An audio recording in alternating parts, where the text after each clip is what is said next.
This is the 6th video in the series exploring the Faber Piano Adventures FunTime Jazz and Blues Level 3, and this video will explore Come On Summer.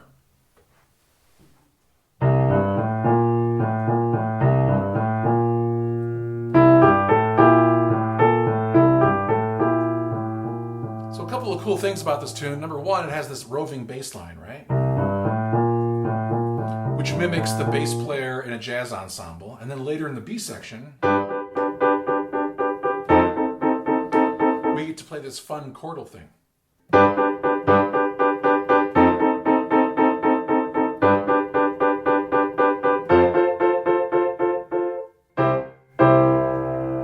So as you know, this beautiful instrument called the piano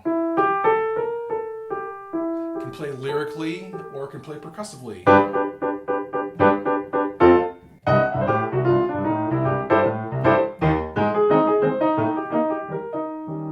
After all, it is a percussion instrument, but it's just so dynamic we can make it do different things.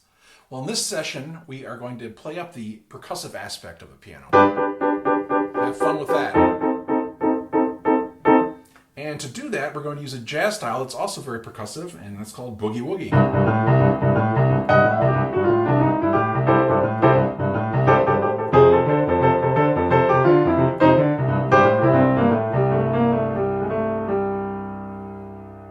So the key element to boogie-woogie is to have this ongoing left-hand pattern. And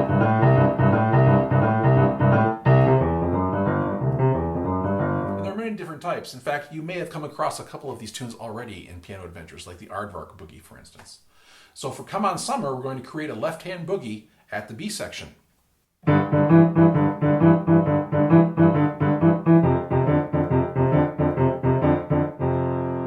So let's go to the piano and take a closer look at how we're going to accomplish this. Come On Summer, left-hand boogie-woogie.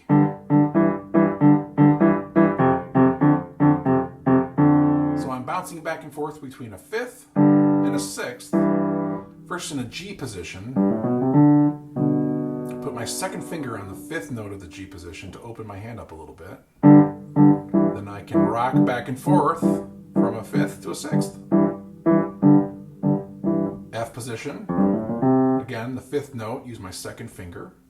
Rock back and forth. Nice and relaxed. Hand is bouncing. Fingers pretty close to the keys. And it gets really comfy after a while.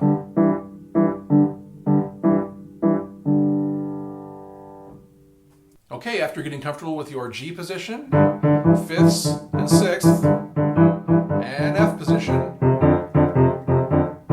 it's time to start improvising in the right hand.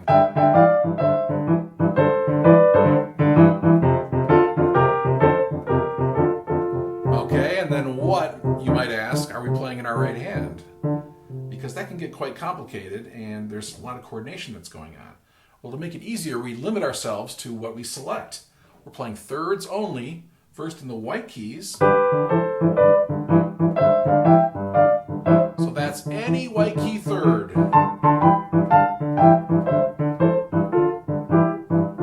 When we go to F position,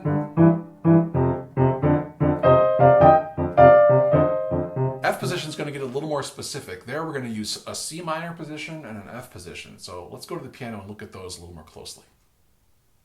Improvising with thirds.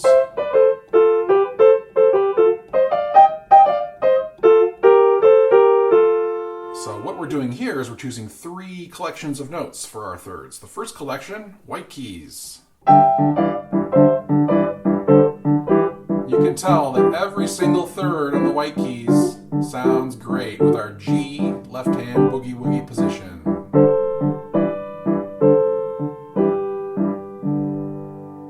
With our F position, we're choosing 2 additional collections of notes. The first, you guessed it, F position. So there I can use my F position thirds. And the last collection would be actually C minor position thirds. There's my C minor look. I'm going to play thirds in C minor position.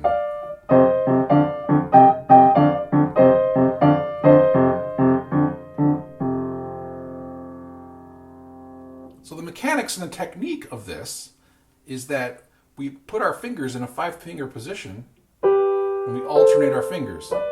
So we're going from a 1-3 to a 2-4 to a 3-5. Kind of like fingering puzzle pieces, they fit inside of each other. So this means for the white keys, I could put my hand down wherever I want and do this technique. Or you're also free to just play the same fingers. How about a 1 and 3? How about a 2 and 4? Or a 3 and 5? So the hand position is nice to get some running thirds going next to each other.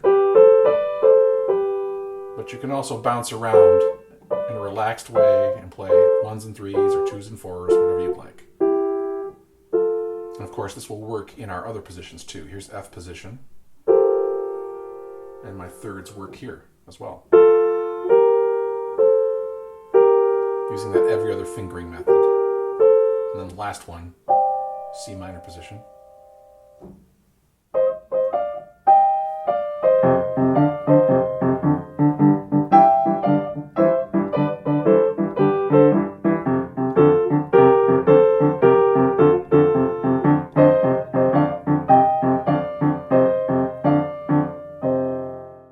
Okay, so this is how we do it. We work in building blocks. First we build our left hand G position and F positions with those fifths and sixths. Then we try improvising in our right hand with thirds.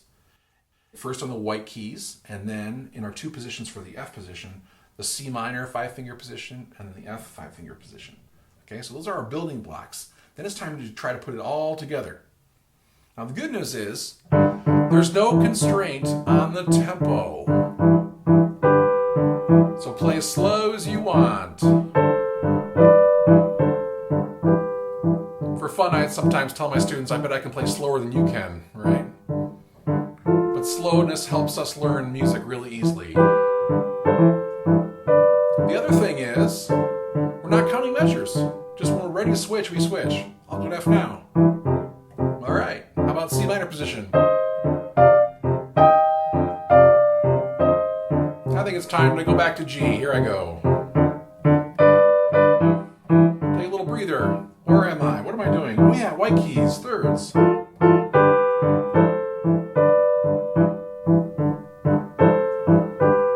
Let's switch.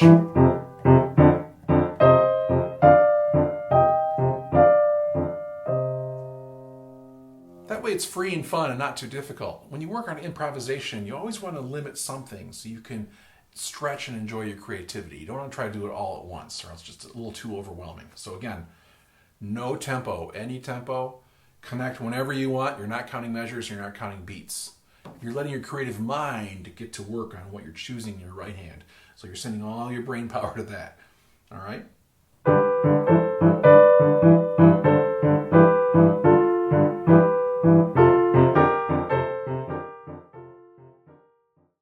Okay, so we've built our improv skills, our left hand boogie-woogie positions in G and in F, our right hand third improv in the various positions. Then we worked on our improv unit, all within the B section, taking our time with the tempo, stretching it, being free. Now it's time to focus out and put it into the rest of the tune. So let's go to measure 13, and I'm going to play my F summer. Here's my E flat summer. And my C summer, 21, second ending. Now it gives us a little break and away we go.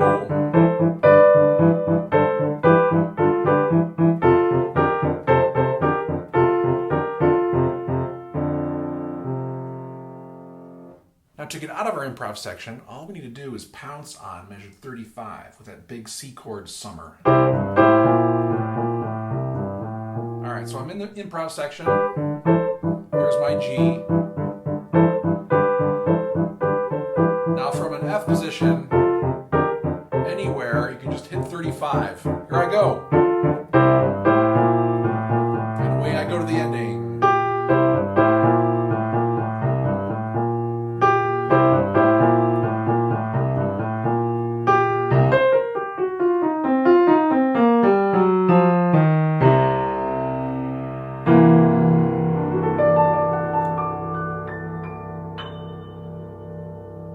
Let's one more little fun trick here. My last chord, as written, the very last measure, I'm adding D major stuff on top.